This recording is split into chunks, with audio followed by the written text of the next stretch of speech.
Hello student, today I'm teaching you social science for class 8 and this is your revision video of chapter The Revolt of 1857. So in this chapter we will cover the following topics like screaming anger among the Indians against the exploitative British rule, causes of the revolt of 1857, social, economic, political, religions and immediate, then centers of revolts and leaders, and of the revolt, causes and its failures. So, a powerful and popular revolt broke out in northern and central India in 1857. तो revolt जो start हुआ था 1857 में northern and central India से start हुआ था, जो बहुत ज़्यादा पावरफुल था. ठीक है. It begins with a mutiny of sepoys who were the Indian soldiers and the company's army. तो ये इंडियन जो सोल्जर्स हैं और जो ब्रिटिश जो सोल्जर्स थे, दोनों के बीच में हुआ था.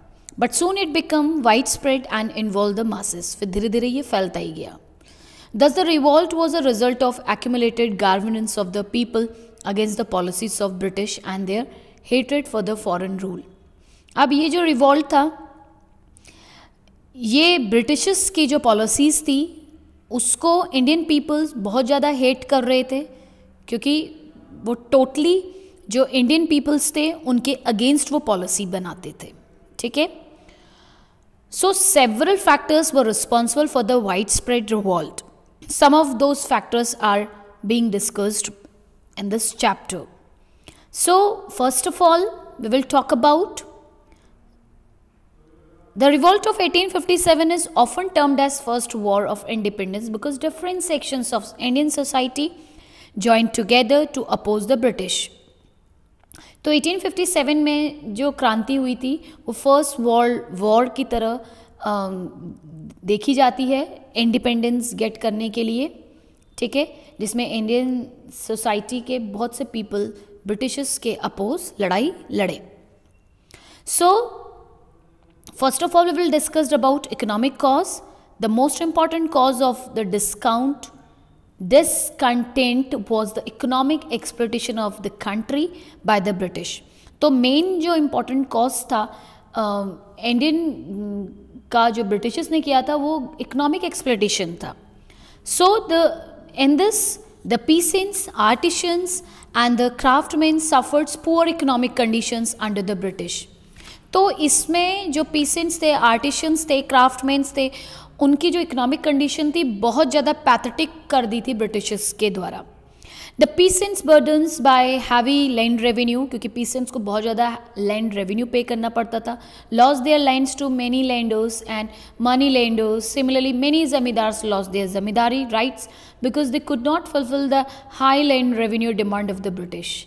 अब यहाँ पे जो पीसेंट्स थे they take the borrowing money from the moneylenders and landlords, and then the zamindars also have to pay the land revenue to the British as per their demands. So this was not only a severe economic loss for them but also a blow on their social status. तो ये सिर्फ economical loss ही नहीं था, ये धीरे धीरे उनके social status पे भी इफेक्ट डाल रहा था. The middle and the upper classes of India, particularly in the north, were badly affected due to loss of employment. अब जो मिडिल और जो अपर क्लास का जो पीपल था नॉर्दर्न एरियाज में जो रहता था वो टोटली जॉबलेस होता गया.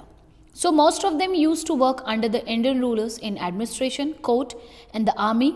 When these states were taken over by the British, these people become unemployment. तो ब्रिटिशर्स के अंडर वो काम करते थे. ठीक है. कोर्ट में, एडमिनिस्ट्रेशन वर्क में. ठीक है. तो धीरे धीरे वो भी अनएम्प्लॉयमेंट होते गए. So moreover the Indian rulers were patrons of art, literature and spotted scholars, artisan, religious preachers. These people suffers too when the British took over the Indian states. तो जब ब्रिटिशर्स ने Indian states को अपने under लिया तो ये कुछ particular group of people थे, those who suffers lot.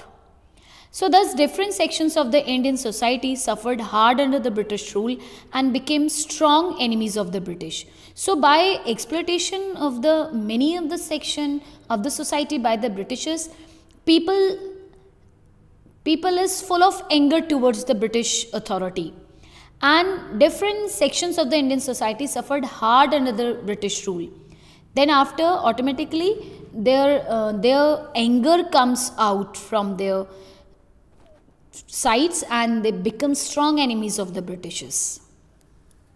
Okay.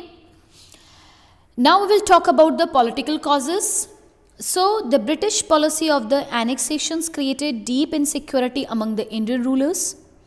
अब जो ब्रिटिशर्स की जो पॉलिसी थी, इनके द्वारा जो ये पर्टिकुलर इंडियन जो रूलर्स थे उनकी टेरिटरीज़ को एनेक्सेशंस करते थे, उनके राज्यों को अपने अंडर कर लेते थे. The policies like subsidiary alliances and doctrine of lapse made the Indian loss faith in the British.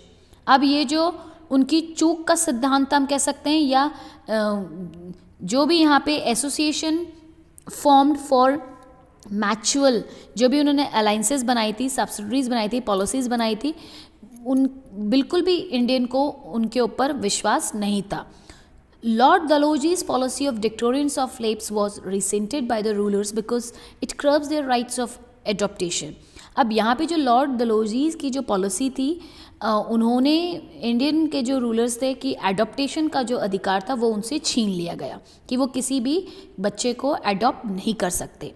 So annexations of Jhansi, Satra, Nagpur under the Dictorian created great restlessness and distrust, especially among the ruling families and their dependents. ठीक है, तो कुछ particular areas में जहाँ पे राजा का कोई बेटा नहीं था, उन पर्टिकुलर एरियाज़ में अगर एडॉप्टेशन वो करना चाहते थे तो Britishers has totally deny and they totally grab their rights of adoptation there. Okay, so the annexations of the friendly states of Awadh by Lord Dalhousie in 1856 was also widely resented, especially by the people of Awadh. So the excuse that Dalhousie gave for annexation Awadh was that he wanted to free the people from Nawab's mismanagement, but in practice the people got no relief. Under the British, the common people had to pay even more taxes. अब यहाँ पे Lord Dalhousie के द्वारा नवाब को हटा करके वहाँ की पर्टिकुलर जनता को अपने अंडर अपना कॉन्फिडेंट उन्होंने विन करने की कोशिश किया, और but people, common people had to pay even more taxes, और उन पर्टिकुलर एरियाज़ में भी पीपल्स को बहुत ज़्यादा टैक्स पे करना पड़ रहा था. ठीक है, so this much is enough. In next video I will explain more about political causes. Thank you and have a nice day.